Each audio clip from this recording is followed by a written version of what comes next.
Les Misérables. Volume 2. Cosette. Book First. Waterloo. By Victor Hugo. Narrated by Peter Silverleaf. Chapter 1. What is met with on the way from Nivelles. Last year, 1861, on a beautiful May morning, a traveller, the person who is telling this story, was coming from Nivelles and directing his course towards La Hulpe.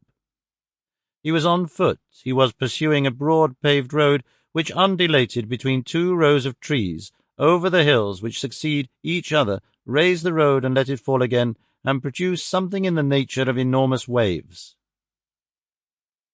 He had passed Lillois and Bois-Seigneur-Isaac. In the west he perceived the slate-roofed tower of Braine-l'Alleud, which has the form of a reversed vase. He had just left behind a wood upon an eminence, and at the angle of the crossroad, by the side of a sort of mouldy gibbet bearing the inscription Ancient Barrier No. 4, a public house bearing on its front this sign, At the Four Winds, aux Quatre Vents, Échabeau, Private Café. A quarter of a league further on he arrived at the bottom of a little valley, where there is water which passes beneath an arch made through the embankment of the road.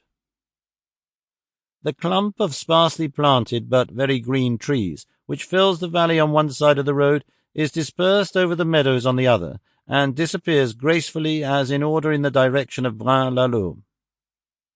On the right, close to the road, was an inn, with a four-wheeled cart at the door, a large bundle of hop poles, a plough, a heap of dried brushwood near a flourishing hedge, lime smoking in a square hole, and a ladder suspended along an old penthouse with straw partitions. A young girl was weeding in a field, where a huge yellow poster, probably of some outside spectacle, such as a parish festival, was fluttering in the wind.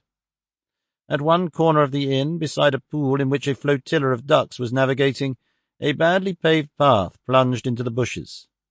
The wayfarer struck into this.